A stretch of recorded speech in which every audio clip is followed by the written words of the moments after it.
Hey guys, this is Dr. Hub. In case you haven't subscribed, please do subscribe for updates. Types of the synovial joints. So what does it include? First is the plane. So under the plane, there is the articulating surface. Articulating surface is almost flat. So the articulating surface is almost flat. The movement is there's a minimum sliding movements. Minimum sliding movements. Next is what are the examples? The examples, it includes the intercarpal. So there's intercarpal, there's metacarpal. So intercarpal, there's intermetacarpal. Next is the intertarsal, the intermetatarsal, intertarsal, as well as the intermetatarsal. Next, there is also the intermetatarsal, tarsometatarsal joints, and between the articulating. So this is between the articulating process of the vertebrae. The cricothyroid joint, the cricoarachnoid, as well as the superior tibiofibular interchondral joint, the costovertebral. Next is there is also the costotransverse. Next is the acroclavicular joint. Then comes the chondrosternal joint, except the first joint. Next we move on to the hinge. So hinge means there's a pulley shaped. Hinge means it is pulley shaped, and it includes the uniaxial and the uniaxial flexion and the extension. Uniaxial flexion and the extension. So what does it include? The joint it includes is the elbow. This is the hinge joint, and also the elbow, the ankle, and also the interphalangeal joints. Next is there's presence of the pivot joint. So pivot is nothing but it is centrally pivot by the osteoligamentous ring. So central pivot by the central pivot by the osteoligamentous ring. So this is nothing but it is uniaxial rotation. It acts the uniaxial rotation. That is, it includes the supination and the pronation. So the examples, it includes the superior radioulnar joint and also the median. So superior and inferior radioulnar joint and the median atlantoaxial. So all these, it forms the pivot joint. Then moving on to the condylar. So what is the condylar? Is nothing but the bicondylar. So bicondylar, it includes the two convex condyles, two convex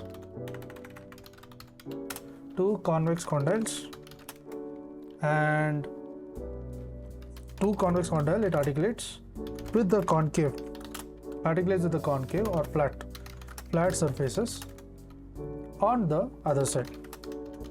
Next is the biaxial.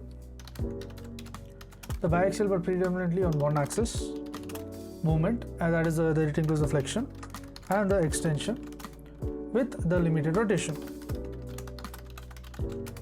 Now what are the things involved? It includes the knee joint. Next is there is also involvement of the temporomandibular joint, TMJ. Next is the ellipsoid, and this includes the oval convex surface fitting into the elliptical concavity. Next is there is the ellipsoid. It is biaxial.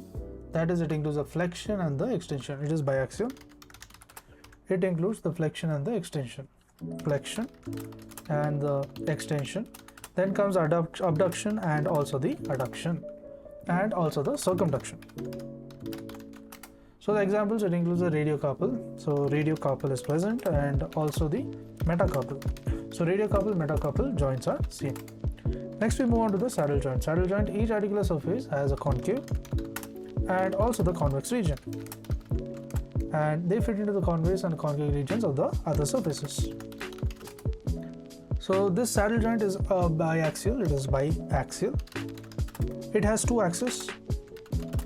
It has an extension, adduction, and abduction. It is very limited coupled axial rotation. It is very limited coupled axial rotation. That is the contingent rotation. So this includes the examples being the first metacarpal joint, that is of the thumb, and then the calcaneal cuboid joint. Then comes the incudomalleolar joint, as well as the sternoclavicular joint. Now let's move on to the ball and socket. So what is meant by the ball and socket? Ball and socket is a globular head fitting into the cup-shaped socket. So globular head fitting into cup-shaped socket. So this is nothing but the multi-axial, there is a flexion and extension. So this includes the flexion and the extension.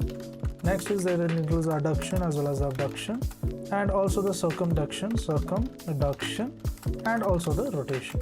So the examples, it includes the shoulder hip, the talocalcaneal, the shoulder hip, the talocalcaneonavicular, as well as the incudostapedial joint.